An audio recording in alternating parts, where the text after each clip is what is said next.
There he is. There's my dinosaur. You got chocolate milk? Uh-huh. What do you say? What do you say? Jonathan is my grandson, and he came to live with me before he was a year old. He is all boy. He is game for anything. He wants to go do things. Everything, monster trucks, and I want to go fishing, and like we love to go camping together, and he's just full of life. It's like he has this sparkle about him. You can have the worst day and look at this kid and just makes it okay.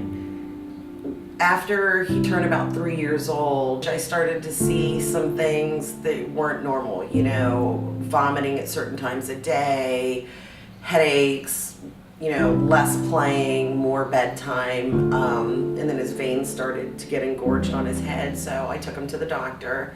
When we went for the MRI, they, you know, broke the news to me he had a brain tumor and was in surgery by morning. Every day the doctors came in at 6 in the morning, it was like holding your breath, and either they were gonna go, well, he's looking good today, or so we decided we're gonna have surgery tomorrow. And you're going, well, but we just had one. The last two, he really started to withdraw. He was getting scared. You know, if you came in the room, it was under the covers, crying, don't touch me. He was bruised all over. He was horrified. I was horrified.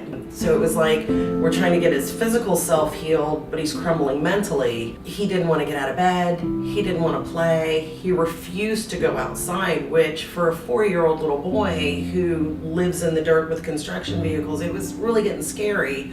Within 2 days of being here, it was like a totally different child. We went from, I don't want to play, I don't want to do anything, I can barely get him to eat, to he's the happiest kid on earth here.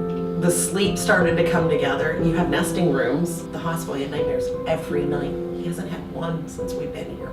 Not one. He wakes up and the first thing out of his mouth is my transformer this and my monster truck that, and if you say, I need help, I'm really struggling today, people will make sure someone's there for you.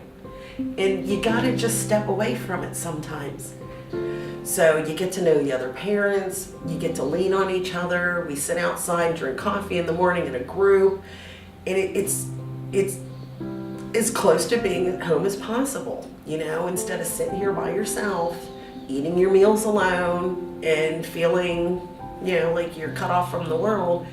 Now everybody talks to each other. You know, the cafeteria lady goes out of her way to make sure Jonathan has the things that he would eat at home. Like, who does that? So, yeah, in every way, shape, and form, this place has helped break him out of his shell. Now it's all I can do to get him to sit down and even eat a meal because he's happy. And these are his friends. And when we found out, when we went to our appointment and they said we can go home, I was so excited. I was like, Jonathan, we get to go home. And he said, well, wait. He said, but what about my friends? What about my nurses? We can't leave them. Who's gonna play with me?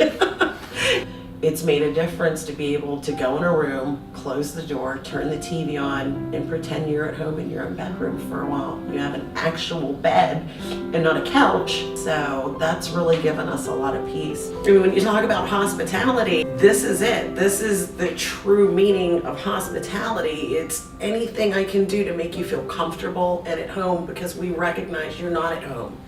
And we can't replace it, but we're gonna make you as comfortable as possible. My stress level's down 10 notches since we've been here.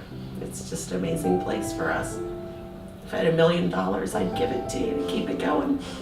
I'm very grateful. What do you think of this place, buddy? Good. Good. Are you happy here? Mm-hmm. Are you still gonna let me take you home tomorrow? No. We can't stay here forever. This is my home now. No, we gotta go to our house. Why do you want to live here? Because it's awesome. Bye, Jonathan. Bye. Thanks. Do you want to walk him down? Hey, he's not gonna I do don't it. need any help because I know my way around. Okay. All right, you're a big boy. Do you want Is to he go watch actually gonna him? need help? No, he really will. Okay, I said you want me to No, watch he'll him? really. He owns the place. Yeah, I mean, clearly. He's not Security calls him the mayor. Yeah.